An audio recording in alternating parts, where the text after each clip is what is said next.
Hey everyone, this is Brian from ActiveMelody.com. Now I'm going to show you how to play the first part of that solo note for note. I'm going to break down just the beginning part of it, the part that I played in the major pentatonic scale. And the focus of this lesson is not necessarily on the notes played, so I want to do something a little different. I do want to show you how to play them, but I want to show you the boundaries that I'm working within so that you can make your own solos. There's 6 notes that are in this little box or pattern that's in the major pentatonic scale. That it's a really powerful 6 notes, and you can play a 20-minute solo with these 6 notes. Maybe I'm exaggerating a little, but they're powerful, and so that's where B.B. King pulls a lot of his solos from as well. So anyway, I think you're going to like this lesson. I think this will be an interesting one for those of you that are learning how to solo and trying to understand what to do when you're doing that. Now, for premium members, I'm going to make the entire beginning solo that I played available note for note. So I'm going to break that down via video. I've also got the tablature and the jam track that you can practice with it. So if you're not a premium member, that's okay. You can still watch this and you'll learn a lot, and there'll be a lot of valuable information. If you are a premium member, just go to ActiveMelody.com and log in, and you'll be able to download those assets. Now, one other thing that I'm doing that's different that I really want to try, and I wanted to plug it here, was I'd love to hear from you. So you premium members that have access to the jam track, download it, play along with it, make up your own solos using the box that I'm going to show in this lesson. But even if you want to stray from that and play the minor pentatonic scale or whatever, I'd love to hear your creations. And so I think that would be good for all of us. I think it would be good for other people that are, no matter where you're at in your learning spectrum. It's always good to hear what other people do with music, because you can get other ideas that way. Otherwise, it's me doing all the talking, and so I would love to do that. Plus, this will give you a lot of exposure. If you want to play in front of thousands of people, now's your chance. And so I'm going to be looking for just about anybody that sends me stuff. I'll be promoting that. So the way you can get it to me, you can send me an email, Brian, BRIAN, at ActiveMelody.com. Or you can find me on Facebook. You can send it to me that way, or Twitter, or even on the forums at ActiveMelody.com. Okay, enough of that. I'll be posting those soon, so be looking for those. So let's get into this lesson. All right, so let's get started. Now, before I jump into the lesson here and show you how to play the first part of that solo, I'm going to break that down for you note for note. But before I do that, I want to spend just a little bit of time speaking about theory and sort of why the notes work the way that they do. It's always important to understand the boundaries, and hopefully your end goal here is to be able to make your own solos and not just sort of memorize somebody else's. But you have to start there, so that's okay. I mean, everybody starts there. We're all kind of we pulled from our influences, and so anyway. So if you'll notice in the beginning of the solo that I played, I played it actually, the song was played in the key of A, and I'm not going to get into how you find the key of a song in this lesson, although I do have a video on that over at ActiveMelody.com. It's part of the blues lead course if you're looking for it. But this song is in the key of A, but when I played the solo, I started off in the major pentatonic scale, and then I switched to the minor pentatonic scale. And a lot of people don't realize that that you can switch scales in the middle of a song. As long as you're playing in the right key, it's okay to switch scales. In fact, I think it's kind of necessary in a way, because it keeps the song kind of interesting. Now, the next question you're going to have is, well, why would you switch scales? How do you know when to do it? The reason why would be it creates sort of that's how you create a mood when you're playing. The major pentatonic scale tends to be kind of happy sounding or positive, and the minor pentatonic scale tends to be more sad or bluesy. And so there's think of it as sweet and sour. That's a good combination, to have something that's sweet and sour. And same with music. It's good to have a little bit of a meeting of those two worlds, where you've got happy and sad, and to jump back and forth. I think it creates an interesting sound for the listener. Now when you do it, that's really up to taste. You know, it's so there's no rules on that. You don't even have to do it. But I think it's kind of nice to do and almost necessary, really. So when I started that solo, I started off in the major pentatonic scale, and it sounded like this.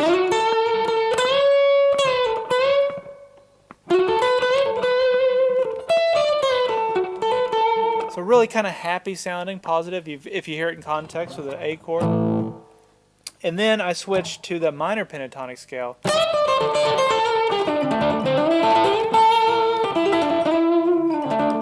So it has much more of a bluesy sound, kind of a rock bluesy sound. And that's what creates that sound, is switching from the major to the minor. But it's so cool to go back and forth between the two, you know, to jump into the major or jump into the minor a little bit and then back to the major. So, for example, B.B. King, who's one of my heroes and you know, has influenced so many guitar players. B.B. tends to play a lot of his solos in the major pentatonic scale, even though he's playing over, you know, a lot of blues. It's traditional blues. Most of it's 12-bar blues, but he would play and he'll play that major pentatonic thing. And what I want to show you is 6 notes, a little pattern. It's the pattern that B.B. uses often. But this pattern is a pattern that you can apply to just about any song to get a really nice major pentatonic sound. And it's actually pretty simple.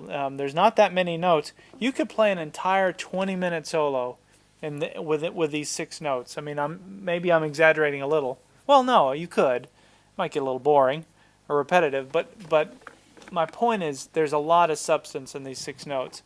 And the nice thing about them is they form sort of a little box that it's easy for your fingers to find where to go. And so let me show you those notes real quick. There's actually 8 notes if you count the bends. I always get picked apart when I say. So it's 6 fretted notes, but there's 8 notes when you count the bends. So the first note is on the 12th fret, 1st string. By the way, this is a major pentatonic pattern or box in the key of A. So I'll show you how to, so you'll have to transpose this if you're playing in a different key, and I can show you that too. But so anyway, we're in the key of A. Just remember that. First note is 12th fret, 1st string. Second note is the 10th fret, 1st string. Then the 12th fret, 2nd string. 10th fret, 2nd string. And then I'm going to come down to the 11th fret, 3rd string with my middle finger. And then the last note is on the 9th fret, 3rd string. Those are the 6 notes. 1, 2, 3, 4, 5, 6. Now if you count the bends, as I mentioned, you would have a bend on the 12th fret, so it's a full bend. So that is an extra note. You're hitting this note, which is the 14th fret on the 1st string. And then the other bend is on the same fret, but on the 2nd string, which is you're bending again to the 14th fret. So the 8 notes are 1, 2, 3, 4, 5, 6, 7, 8. And like I said, you could play a lot of really powerful stuff in that little pattern. Now, let me explain how I got to this pattern. So as I mentioned, we're in the key of A. Now, I'm going to reference the blues lead course again at activemelody.com, which, by the way, if you don't have that or you're not a premium member, don't have access, don't worry about it. You can still follow along, and I'm still going to explain it. But if you do have access, make sure you check out pattern 4. So pattern 4, if you're playing in the key of A, so just as a reference, pattern 1, pattern 2 is here, again, key of A, pattern 3 is here, and then pattern 4 is up here. It's the one that goes, okay? That's pattern 4. Now, to get to the major pattern 4, which was the box I just showed you, we're going to slide everything down 3 frets. So if this is the minor pentatonic we're going to go down 1, 2, 3. Now we have, and that's weird how that works, but that you could always, that's sort of a general rule of thumb. If you want to find the the major pentatonic equivalents of where you're at in your solo, if you're playing a minor pentatonic in a minor pentatonic pattern, slide everything down 3 frets, and you'll be there. Now, I know some of you are going, hey, wait a minute, that didn't work out exactly, because if you play the minor pentatonic, you have, and if you play the major pentatonic, you would have that note, which is 9th fret 1st string. And when I showed you, I played the 10th fret 1st string, remember? In that little box. And you'd be right. You could actually play the 9th fret, so you could play the 9th fret, that would still work. But when you're playing the major pentatonic scale, there's some extra notes. And so that's why that 10th fret 1st string is in there. But it's a really handy rule just to know that you slide everything down 3 frets, and you can always find the major pentatonic version of where you're at in the minor pentatonic scale. So, all right. The only difference is, and so you can play the same licks even, but they're going to resolve in different places. And you'll see what I mean. Like, if something resolved on an A, it might resolve on a D if you play the same lick in the major. But for the most part, the shape, if you're just thinking visually, the shape that you're looking at on the fretboard is exactly the same. So that's just sort of an easy way to do it. And at first you're going to be counting and sort of memorizing and things, and that's okay. But after a little time, you'll be able to really quickly find how to slide from one scale into the other. And that's how you do it. It's just by kind of memorizing some of those basic rules. All right, cool stuff. Now, what I'm going to do now is I'm going to go ahead and play along with a jam track, and I'm going to show you, I'm going to give you some ideas for what you can do in that major pentatonic pattern that I just showed you. And then after that, I'll step back, and then I'll show you how to play the licks that I played at the first part of the solo. So let's take a look at, or let me go ahead and fire up the jam track. All right, so we got the jam track playing. We are in the key of A. And so here's what we're going to do. I'm going to show you just a real simple bend here on the 2nd string, 12th fret. Hear that? Just keep it doing it.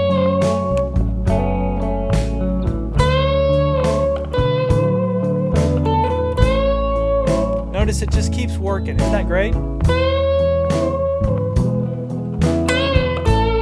So that time I just came down here to the 10th fret for 2nd string. All notes that I just showed you, these are all still notes that are in that little pattern.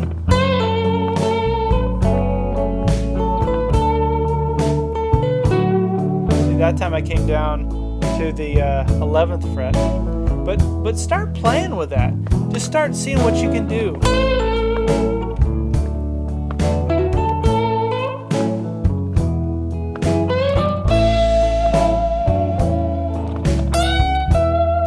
See, now I can bring it up.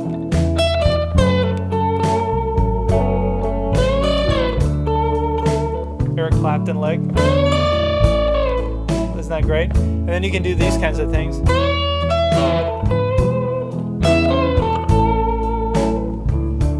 And so anyway, that's where B.B. King hangs out in a lot of his solos, is right there.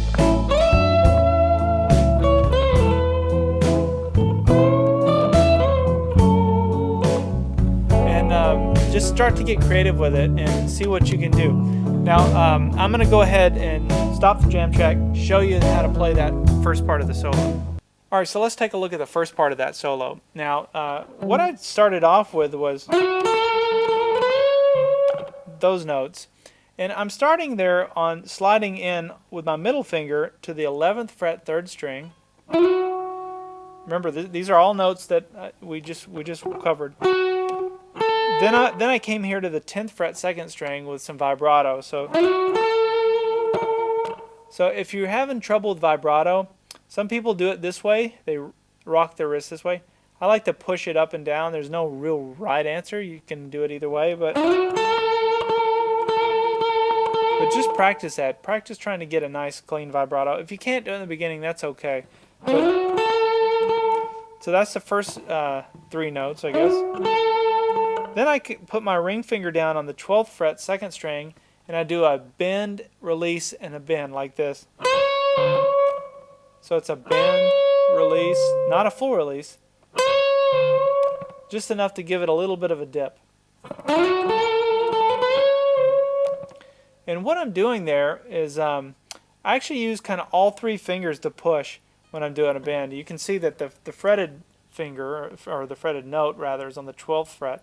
So that's the ring finger. But these other 2 fingers are kind of behind, and they're helping push that up.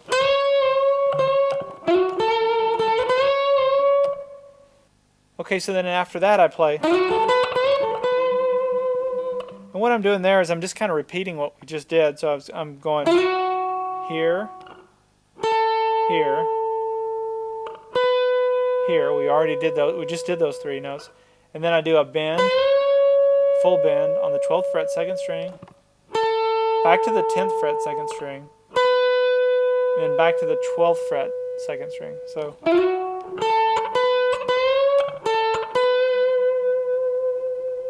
Okay, so let's back up and cover those 2 parts. So there's the first part. Now timing is important here too. Listen to my foot. I'm going to try and tap loud enough that the mic picks it up, but I'll do it slowly.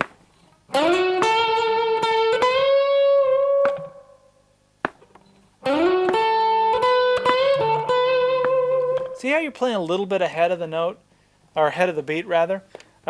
You're almost you're getting there before the chords get there, when the chords are playing in the jam track. That's just a technique that you know, some people like to play right on the money.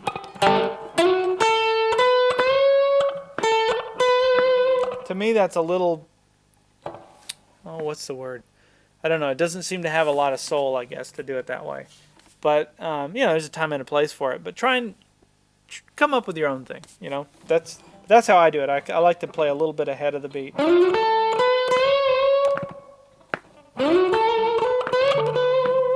And then after that I went.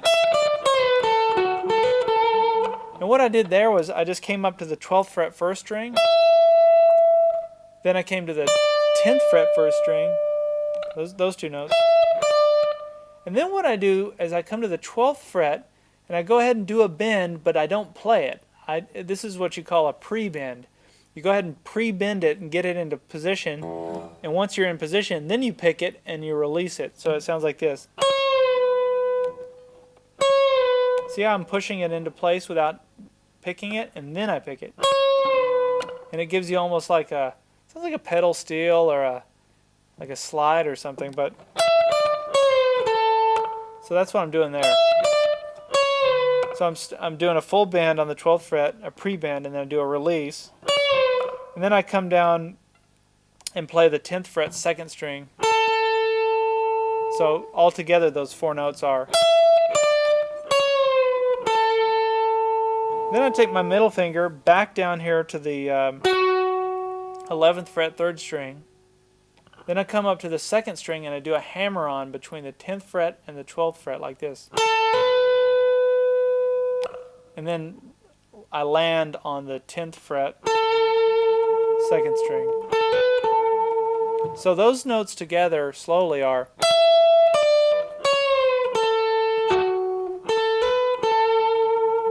Okay, 1, 2, 3, 4, 5, 6, 7. So here we go from the beginning then.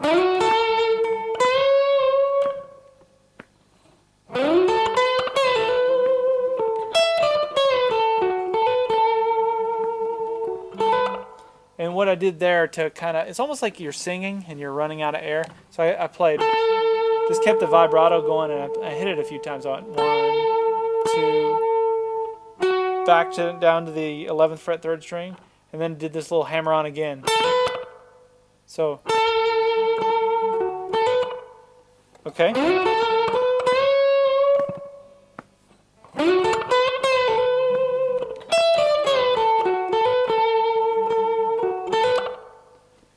right, so real quick, let me go through. I'll play through that slowly first, and then I'll do it up to tempo. So here it is slowly.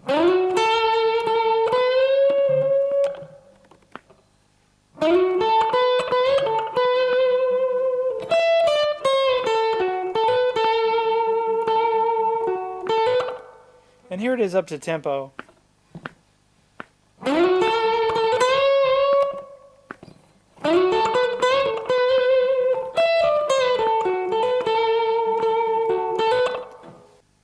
Alright, so hopefully those 6 notes in that major pentatonic pattern will be very useful to you. I use them all the time, and those are very commonly used. That's a very common place to play, especially if you're playing blues.